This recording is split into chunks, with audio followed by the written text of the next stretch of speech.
So I'd like to officially and formally start the event. So firstly to our panelists, thank you so much for joining us. And really I'd like to welcome everyone and all our students and our participants.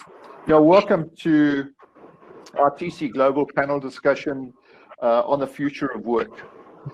I'm Ron McLucky. I will be your host and moderator for the day. And I'm delighted to have introduced our panel members. What I'll do is I'll mention their names briefly, and then I'm going to ask them to introduce themselves.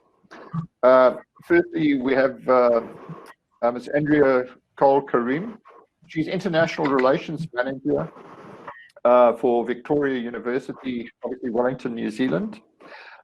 We have Dr. Padmakali Banerjee, Pro Vice Chancellor and Academic Dean from Amity University. And we have Mr. Ernest Lewis, Founding Director of Prof Consulting and also Advisor to Sterlite Power. So welcome to our panel members. So I'm going to ask each panel member if you wouldn't mind just introducing yourself literally in a minute or so. And just if you'd like to share with our audience a little bit about yourself. So Dr. Banerjee, could we start with you? Great. I'm very happy to be part of this panel, and thank you for inviting me. And to the youth, I would like to say that, I've spent almost nearly 3 decades in higher education. And of course, I belong to 2 different areas of management and psychology. As a Pro Vice Chancellor, I work very closely with skill development, curriculum design, and as an author, I write a lot to do with youth empowerment, leadership, and optimism. Thank you. Thank you so much. A very powerful background to add value to our session this afternoon. Andrea, could we please hear from you? Sure. Good afternoon, everyone. Lovely to be here with you today. As Ron mentioned, I am the Regional Manager for Victoria University of Wellington, and I look after South Asia and the Middle East, recruitment, marketing, partnerships, etc. I spend a lot of my time talking to prospective students, counseling them on the best way to move forward, what types of programs are suitable for them. I am based in Mumbai. I've lived in India for 13 years now. Yes, I do speak Hindi or only little bits of other regional languages. And very passionate about helping students to achieve the best outcomes for themselves, regardless of whether it's with my university or anywhere else. Thank you, Andrea. Ernest. Well, good afternoon to all the people who are attending this webinar today. And my name is Ernest Lewis. I am on my own as a consultant in the area of human resources development. Prior to this, for over 3 decades, I have been an HR leader in many companies, both Indian multinational companies and multinational companies. I love to see young people succeed in the corporate world, and I've always worked towards that, starting from their hiring to their development, and looking forward to having this one. Ernest, thank you so much. And to our students out there and our participants, we are really excited to have you with us. And we'd love to hear from you and the questions that you might wish to raise. So I'd invite you to please use the chat function to raise any questions that you would like to. We will have about 45 minutes, and the way I plan to use that is we'll have about 30 minutes panel discussion and also allow for a good 15 minutes or so questions and answers from our participants. So please post your questions on chat. We also have some amazing relationship managers from TC Global and also team members from our international relations division that will be answering sort of detailed technical questions as we go through. So everyone that raises a question will get it answered. either through the panel members or via email from one of our specialists. So folks, over the last 6 months or so, I mean, the world has just changed unbelievably. Who would have guessed 6 months ago that we would be sitting having a panel discussion with many people virtually. We all crave some sort of normality, whatever that may look like for the future.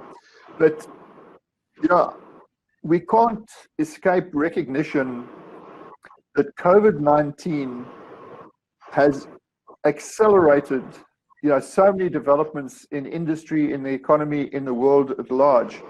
And it's making the future happen much, much faster than we'd ever envisaged.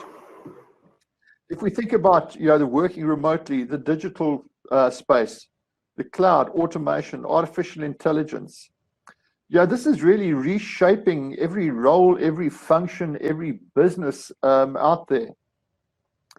With the change of I guess, structures and organizations, and I guess this rapid acceleration into a new economy, companies are rebuilding themselves. They're creating new classes of jobs, new classes of skills, and really learning how we transition into the future. So our focus today is to explore what really lies ahead in the road ahead, and hear from our panelists on the future of work and how we can adapt and shape that future and thrive and prosper in it. So that's by way of introduction. So the first question that I would like to put to the panel, and this has been raised by many of our students, and the question is, what is the short to medium term impact on graduate employment of COVID-19? What is the employment scenario looking like for new graduates in 2 to 3 years' time? So, Ernest, would you like to pick up on that briefly? Yes, Ron. Allow me maybe a minute to begin on a slightly optimistic note to remind all our viewers that the world has seen a COVID-like situation in the past as well, maybe not as intense, and we've always bounced back. And I read about how in 2009, when we had the recession, what happened then, and how did the world change? And one of the lessons that we learned then, at least for people who are new entrants to the workforce, was for them not to jump into just about anything, but to sometimes delay the process of getting into work and use that time to upskill themselves and upgrade themselves, and be ready when the world bounces back to then take full advantage of the recovery. And therefore, I do think that the world has changed quite a bit with COVID, and the forms of employment are changing. All of us have read a lot about it, but it does seem like certain functions like logistics or customer service or sales, you spoke about the digital skill sets or artificial intelligence. These are areas obviously will gain much more importance than the rest of, let's say, the high touch hospitality and all of those kind of sectors. And they will begin to change in the way the sectors are run. Therefore, the skill sets will change, and one is to apply one's mind and figure out what is your strength and area of interest, and marry that with how the world of work is changing to be able to be ready to have those opportunities. I think it's a time, and I would also say, and maybe we'll cover that a bit later, that the forms of employment will also change. It will no longer be, the employer-employee relationship that used to exist in the past. You will actually see transformation as well. So a lot changing there, some in many, many positive ways, but we must be prepared to transform our own thinking to take advantage of the new situation, the new normal, as we call it. Okay, thank you, Ernest. So what I see is a fairly positive view that the world has seen crises before. We're in a crisis. We will come out of this.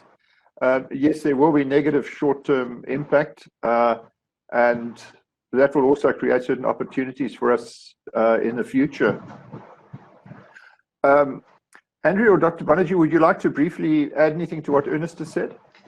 Yeah, I think, Ron, I think this is a great, discussion that we are having, and I'm really looking forward. Like, it's very easy to actually connect dots looking backwards, but when you look forward, I see a very changed world. The new normal is not going to be the way we were earlier. And one of the things that I want to really emphasize, basically because it is for the youth of our country and globally, I see that each of them are learners in crisis. So this pandemic, how to utilize this crisis will depend on your future steps that you're going to take now. So it's also a call to take the right kind of steps, the kind of learning that you had during pandemic times, the kind of decisions that you're going to take in terms of your career, in terms of improving the graph that you are into. And I must tell you that, the success will lie not just on your, intelligence in terms of your IQ, but a lot will depend on your optimistic intelligence and your attitude. So how much are you going to take risks? What are the kind of touch team transformation that you're going to do through peer group?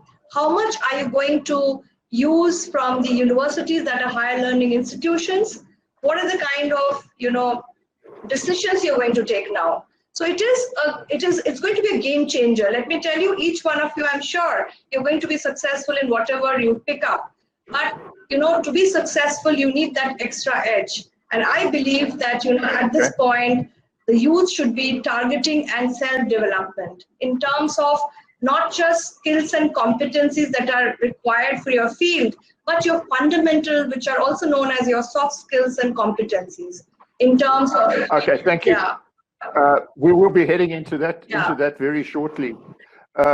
Andrew, just any brief additions you'd like to make or comments you'd like to make on that? And I'll be very brief, but I'll just say that I think it's important for students who are set to graduate or who are looking at their study opportunities to realize that not all sectors are impacted equally. I think Ernest addressed this in that the high touch, hospitality, tourism, etc. We have seen a lot of loss of jobs there. We have seen that graduate opportunities in these areas are affected. But there are other areas which are growing, whether it is healthcare, whether it is construction, whether it is data analytics. And it is important that when students are looking at their graduate opportunities, that they are doing sufficient research on the types of opportunities open to them in the area that they're thinking of pursuing. So the point that you're making, if I understand you correctly, is that critical importance of the career planning, the research on what will be the the sort of growing industries for the future. Yes, Thank you. definitely, because different countries have had different levels of impact of COVID. Some have been impacted terribly. Some have, had, you could say, quite a mild effect. They're in recovery stage already, and different sectors have also been impacted differently. So, for example, IT is still booming. Thank you.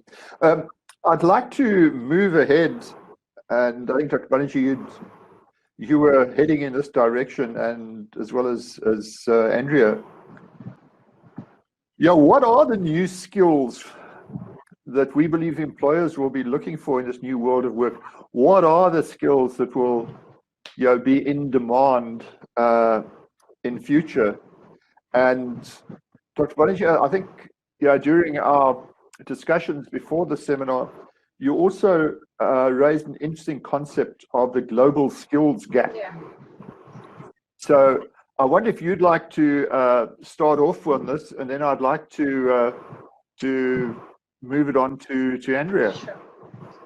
Well, I would like to start by saying that I want each youth, be it in India or globally, to also focus on the sustainable development goals of the world, which also talks about the kind of new areas that are going to emerge. For example, we have been talking about areas on climate change, energy, we are talking about health and mental well-being, we're talking about education, beyond, in fact, poverty. I mean, we're not even talking about hunger and poverty. So there is going to be a huge requirement for entrepreneurial competencies. And what that means is your ability to do risk-taking, a great research, because I don't want to be reactive, that one pandemic hits you and you say that certain sectors are not going to thrive. I can see innovation that has set in most of the sectors, including the ones which is maybe the worst hit in terms of hospitality. But I see a great change and the shift that is moving, that students should develop an all-round ability, improving their attitude towards life. So what they need to really upgrade is their competencies beyond their core competencies towards, for example, you're a student of, say, you're doing an engineering, and today everything is there, say artificial intelligence, machine learning is coming in, but your decision-making capabilities are going to be the game changer. So what is it, that skill that is required is your leadership skills, your ability to become a great communicator, your ability to understand. So even, basic things which were put under the basket of soft skills are now fundamental skills globally. So it is that people, we know that it is the survival of the fittest. So human race, you will have to be adaptable to that future. So you've heard about VUCA 2.0, which is really talking about the vision and the adaptability. So the students and the youth who are adaptable to the new world, you need to acquire that kind of flexibility in your approach towards new learning. So you have to now become a lifelong learner. There is no way of looking back. Because by the time you graduate, many things will change. So you cannot go back every time to a university to learn the basic skills. So you need to not learn just one soft skill or one computer, language, but you need to learn the art of learning. So I think that is something which will really differentiate in the world of tomorrow. And even innovation is happening like that. Even young entrepreneurs who are making an impact into the hospitality sector or the sectors which are entrepreneurial, social sector entrepreneurship is going to be the key for that result. And looking at your nation, you need to look at your community, your nation, and you need to look at the global requirement. So I think you need to develop yourself. I just devote your years to developing yourself as an individual, as a leader, as a thought leader. So that will be the differentiator. So it is going to be not so difficult. Yeah. Before I move on to Andrea, I think you've raised an extremely important point of young people and parents, and I guess universities, having a significant sort of mindset change. Traditionally, when young people were looking at sort of future careers, it was about, identifying a solid career choice, joining a great corporation, getting a good salary, and your life is set. And I think, now I think what we are saying is that the time for mindset change to think entrepreneurially and realize that, the whole concept of employment and job seeking maybe isn't where the future lies entirely. And the whole entrepreneurial world of job creators, is going to be critically important. So thank you for that. Andrea, would you like to pick up on this topic and add to what Dr. Banerjee has shared? So I heartily agree with what Dr. Banerjee said. I think that when students are looking at skills to develop, there's the hard skills, which is what you're going to study, which area, and then there's the soft skills that Dr. Banerjee has spoken about. The feedback that employers have given is that they are looking for students who are flexible and agile. They can adapt easily to circumstances. They are looking for critical thinking. They are looking for creative or design thinking. They are looking for analytical skills, and they are looking for teamwork. These are the types of skills that you can develop no matter which sector you are planning to go into. So it is important that you do develop them within yourself at the same time. In terms of hard skills, I'll just talk about it very briefly. We do see data analytics and data science come up again and again as an area that employers are interested in. We do see, for example, cybersecurity is a very new, very important field considering how much of our world has moved online these days. We do see business analysis as a field in which there are a lot of great opportunities coming up. So there are these upcoming areas that students should be considering rather than going perhaps for a generalist education. If you can specialize in something, choose something that gives you, I don't really like to say return on investment because I don't like turning education into a purely financial prospect. Choose something that adds value to your profile. Choose something that adds value to your career goals and where you would like to ultimately be. Don't choose something just because you have to choose something. Thank you, Andrea. Well, I am going to pick up on the topic that you don't like talking about. Return on investment. And I'd like to put this question to Ernest. It's an area of huge concern, I think, for many people, for many students. And the question is, will students get a decent ROI for their studies in this sort of future world of work? Global education or education at leading institutions, wherever they may be, is enormously expensive. So, Ernest, would you like to comment on that question of can students expect a decent ROI on that investment? Yeah, unfortunately, I've been a student of economics, started studying, and I think it's all about allocation of resources finally at the end of the day. And education is one such, acquiring and deploying is also an economic resource, so to speak. I have, and I'm sure this panel and everyone, the parents watching here will actually endorse the point that learning never goes waste. When you apply, your learning will depend maybe on the economic situation of the country or the world or whatever it is, but it never goes waste. So I have found in my life, through my personal experience, when you acquire learning and skills and knowledge, okay, they come to help you in a much better way than I know people who have not done that. So I can clearly see that comparison. So my strong recommendation is that you must do everything by way of spending money on your effort, your energy, whatever else it is, your time to acquire education, skills, knowledge, and competencies, because that is going to stand you in very good stead when the time comes. So that is a short answer to the return on your investment. I also want to bring in an aspect of, because I come from the corporate world, to say that the world has changed quite a bit, and therefore maybe temporary is the new permanent. So what I want to indicate here is we've heard a lot about the gig economy, and that happening today. People are becoming chefs sitting at home. So be ready to also embrace that kind of employment where you're able to be freelancing, providing your services to organizations, not necessarily on a permanent basis, but as it might required. And that's going to be the form of employment for the future. It gives you a lot more flexibility. It is a lot more well suited to the younger generation, and it's going to be well suited for organizations, and not merely looking at an employee-employee relationship of the past, where you were a full-time employee and just worked for one organization for a very long time. So those equations have changed, and I would advise that we should be ready with that kind of an attitude as well. Well, Ernest, if we can pick up on the point that you've raised, and I'd like to put this question to start with to Dr. Banerjee. It's a direct lead on from what you're discussing. What will the jobs of the future actually look like? How will they be? And how do young people actually ride this change tsunami successfully? Yeah, I think, it's a good question, and often I say it's a good question when we don't have a good answer.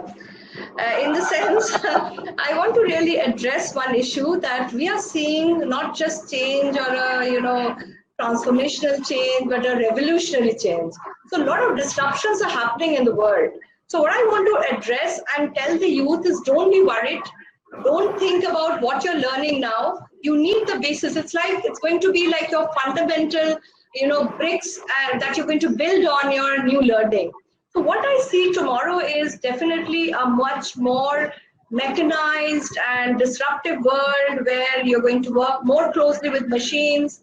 The things which are going to be more related to things that you're having doing the menial work which used to be done will be taken by with robots and bots coming in. I can see already, bots coming into our household, even cleaning a household. So I mean, a lot of changes which we are going to see in the typical world which will be taken over by the machines. But what I really feel that where you can make a difference is again your intellect, your ability to think, so certain things that you should choose is that how do you enhance that capability in you to become a thinker? How do you ideate your new skills? How do you come out with a new concept? So I think innovation, not just new normal, but a novel normal is the future. Where I think people should do engineering or say, I can see some questions people are asking. Somebody said, can I do an electrical engineering? Don't worry, go ahead and get your degree. But what you need to be ready for in the future, that you need to possibly adapt to the new world and do coding along with your engineering, or you should be able to work on artificial intelligence. Even for example, when you are a student of journalism, I would say liberal arts is also going to be, it's having an impact even in our artificial thinking. Psychology for that matter is growing like, leaps and bounds, because you see that at the end of the day, people have realized that you need to have a good mental balance in order to be great, designers for the industry. So I think we require a very holistic approach, a very eclectic approach, where you create around you these years that you're going to do your study, that you do your basic degrees, but at the same time connect to the world, do live projects, do immersion with the industry, so that you have new learning coming into. And finally, what I also want to address on is that this whole process of mentoring, which is going to be very critical for the universities, you need to be more integrated with the industries. Every higher learning institution cannot operate in silos. They need to collaborate. They need to create a league of institutions coming together to make an impact. And they are going to be the game changers. The youth of our country have to be the agents of change. So I think we need to give this to them. I mean, they have to possibly, because we don't know the world, what's going to happen in the next 5 years. None of us knew that, we are going to be hit by the pandemic 6 months back. Even the financial, projections that were done, is people are working on it and going back. Look at the GDP change that we are seeing. So there is something which is going to be uncertain. So be prepared for the uncertainty. So it is going to do a lot with your own resilience, your capability to connect to the people, collaborate. Rather than be competitive, I would say collaborate with people. Peer group is always going to be very important to you. So these are a few of my reactions. Thank you. I think some very profound observations there. Really appreciate that. Andrea, any additions that you would like to make to that? I think Dr. Banerjee covered that point really well. I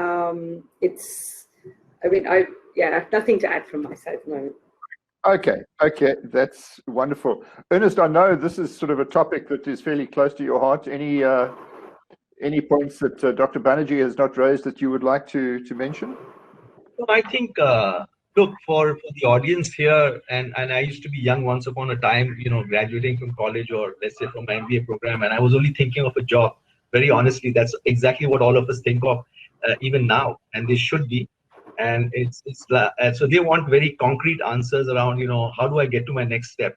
I think all that we as a panel are trying to emphasize is that the world has changed, and then you need to be not so insular, and you need to be a little bit more holistic in terms of how you look at your skill sets to be more employable. So you don't look at jobs, but you look at employability for a longer term. I think that's a very different concept from looking at a job immediately and getting picked. And that's what happens to some people, because if that job goes away, then they don't know what to do next.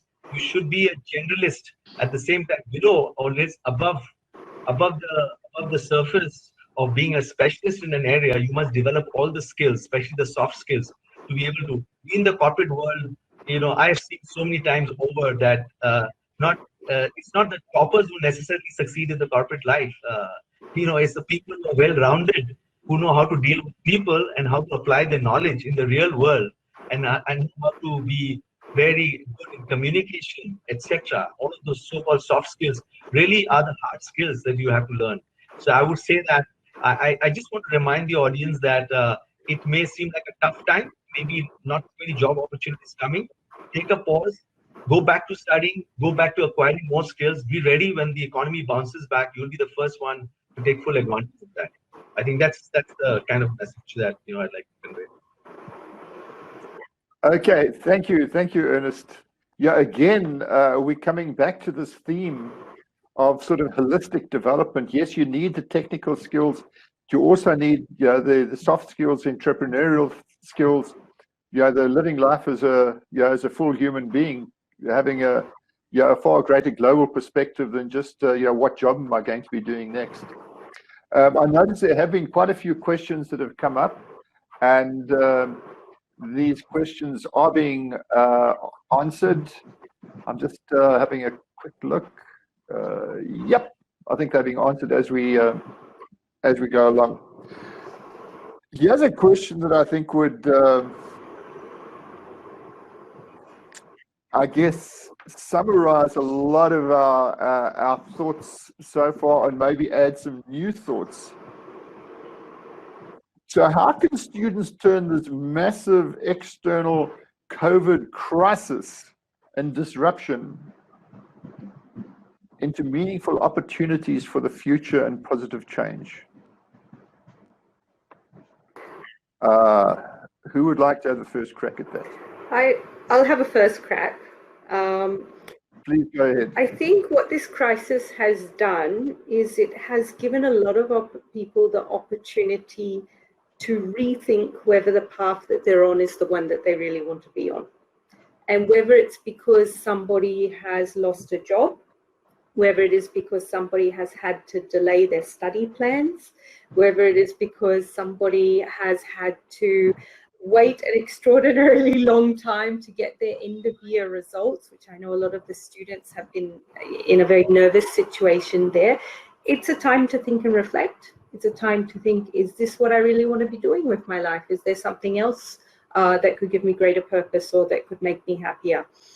I think that is one really important aspect that the pandemic has given us, which is time to stop, think, reflect, replan, re-strategize about where we'd like to be when it's over. And it's one that I've seen many people taking advantage of. We've spoken previously about the entrepreneurial spirit, and as I said earlier, I'm based in Mumbai, and I've been very impressed at the way that people have come forward to fill gaps, whether it is volunteers with NGOs who've been helping to look after migrant workers, whether it's people taking on the manufacturing of face shields and handmade masks and so on, whether it is the home cook and delivery sector. There's been a lot of innovation, there's been a lot of entrepreneurship in order to address problems that have come up during this pandemic. And I think if you are having a gap right now, look for where you can add value. If you have lost your job, if you can't get a job, can you go and volunteer with an organization? You can learn some really great soft skills and some really great management skills in the nonprofit sector as well. See if you can get an internship, whether it's a digital internship or otherwise with an organization. Can you take up a new online learning opportunity until you can join your studies? There's many ways in which students can look to the future. There's many ways in which they can gain new skills, in which they can contribute meaningfully. They just have to look for them. Thank you, Andrea. And one of the points I'd like to pick up on that you've just made, to use this as a time of reflection and sort of future planning. And a lot of the work that I do with young people, but also with very senior corporate people, which I think is critical, is, as soon as possible in life, try to find, the why behind the what we do. Try to find a, a true purpose that really motivates us and, gets us excited. And it's a great time to do that. So thank you very much for that. Dr. Banerjee, and before you answer, folks, if you'd like to raise any additional questions, now's the time to do it on the chat. So please feel free to do so, and I will allocate some time to do it. What we're looking for is sort of the bigger picture, generic questions, and our team is already doing a great job of answering the specific ones. So Dr. Banerjee, over to you. Yeah, I think Andrea made some great points, and I just want to emphasize on the fact that it's what is important today, that we are in the times of FOMO. We always are looking at something else when we are doing, right now we are here. But so I want to emphasize on the fact of mindfulness, which is so critical. You can do only critical thinking, creativity will come when you are mindful. So what I wanted to tell and wanted to share that at this point, why don't you focus on your own self, your own family, your own institution. And I think one of the things that I've seen, the big four and very large, good multinationals, they have come ahead and they are doing great mentoring sessions. They are offering online internships, to students. And very senior people have some more time because they're traveling less. So I think it's time to grab those opportunities, in terms of focusing on self, not just your inner self. I mean, in terms of when you do a SWOT, when you do a typical SWOT analysis of your strength, weakness, where all you need to improve. So why not improve that? And let's utilize the time, be mindful of this time, and that should be the game plan.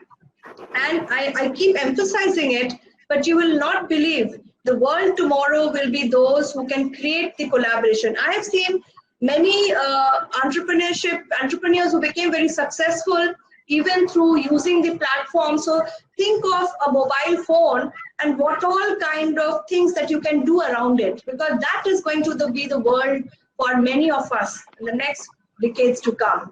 So think about that through how do you reach out to people, even marketing is all about how do you create, how do you communicate your brand.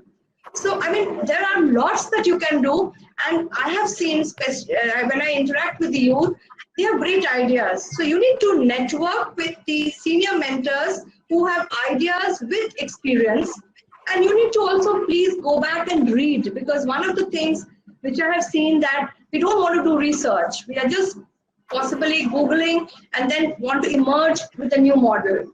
Please don't do that. You may see that how it's important to know how businesses failed. It's important to know what didn't take off. And it is also important to know how Wright brothers could still fly the aircraft. Because, that kind of resilience and the patience that is needed.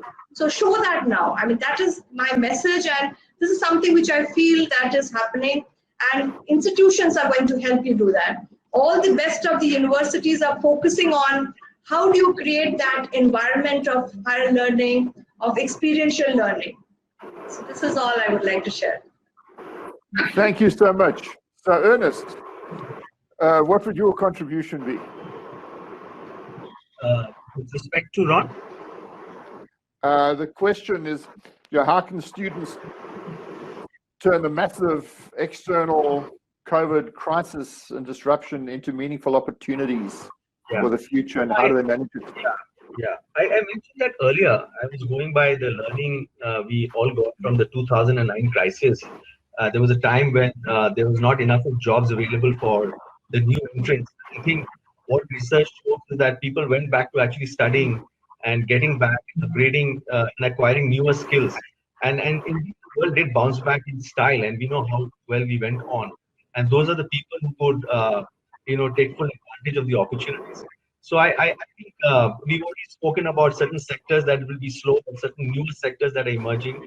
I think the panel has spoken about how you can pursue the discipline that you're passionate about, but you need to actually be having a more holistic approach about how you will apply that discipline in the real world.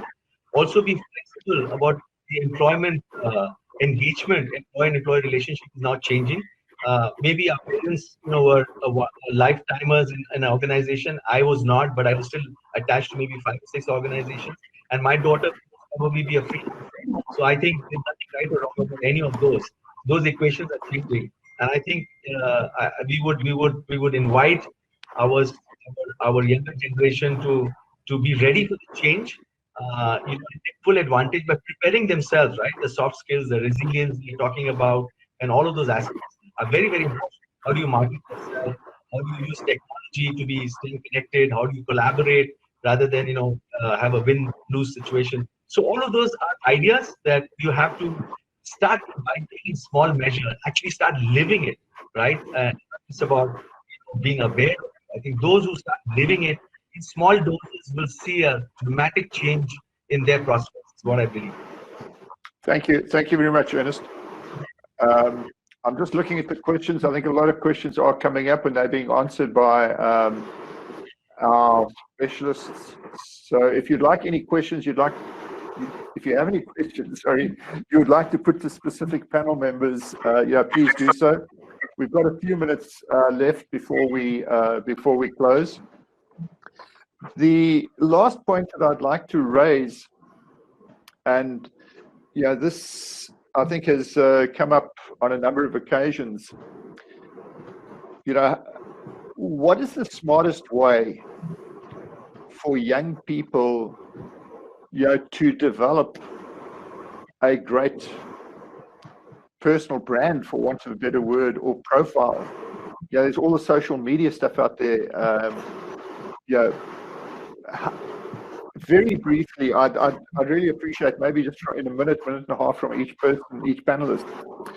How should young people approach the whole area of building their personal brand that will be a critical component in their future careers? So who'd like to kick off on that? Shall I start? Andrea, I can see you looking at me, so would you like to kick off? Yeah, okay, that's fine. Yeah. All right, I've just got one point to make on this. If you want to build a good personal brand, it's very important to walk the talk. I think social media these days, we see a lot of people who present one thing, might be another, but the thing is that companies, private citizens are actually quite, they're quite on the ball. They can work out when something that is being presented that is not there.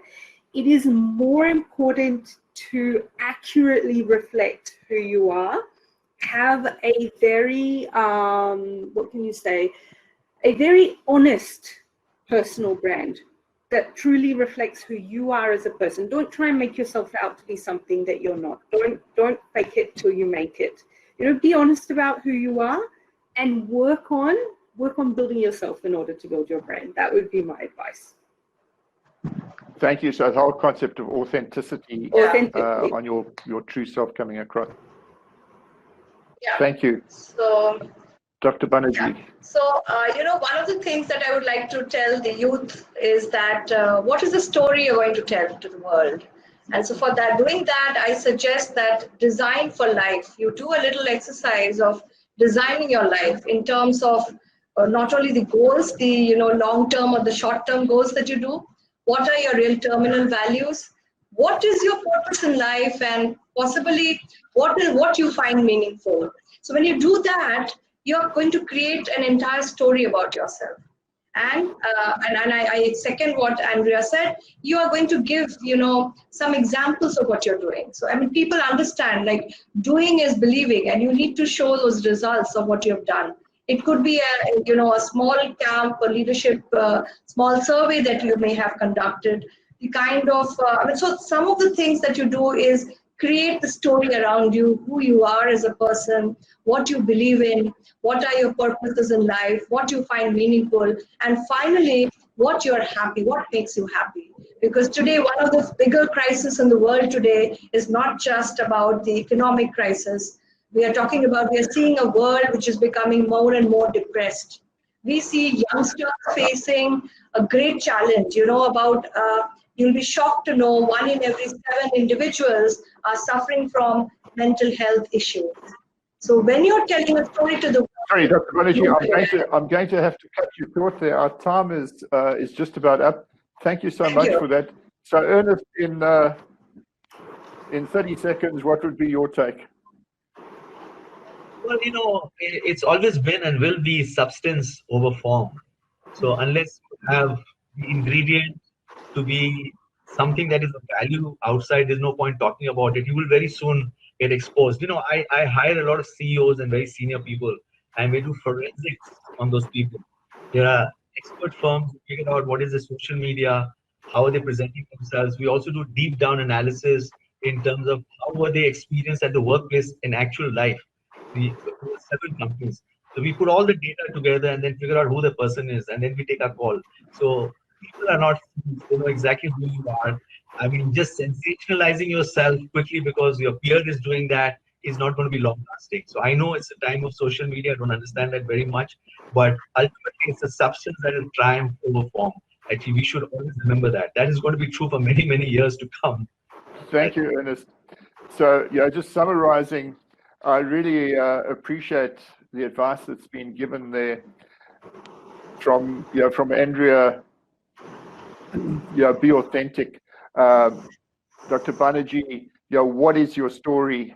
And Ernest, as you say, what is the substance behind it, the authenticity behind it? So, I think if our students followed that advice, they would do very well. So, folks, we've come to the end of the panel. What I'd like to do to all our panelists is say, namaste, thank you so much, really appreciate it. To all our audience out there, I hope and trust that this has been of significant value for you. And, certainly from the panel and, from TC Global, absolutely, we wish you well for the future. There are fantastic things happening. And, please remember, TC Global is literally a call away, an email away. We have a fantastic team of relationship managers, specialists who are, we're talking about authenticity, who really are absolutely and totally committed, to helping you make great career decisions and supporting you through the whole process. So everyone, thank you so much. Thank you to the panel again for taking the time out. Thank you to the audience for joining us. Good luck, God bless, and let's speak soon. Thank you so much. Thank you. Thank you. Stay safe. Thank you. Bye. Bye. Bye, Ron. Thank you. Cheers. Bye, all. Bye.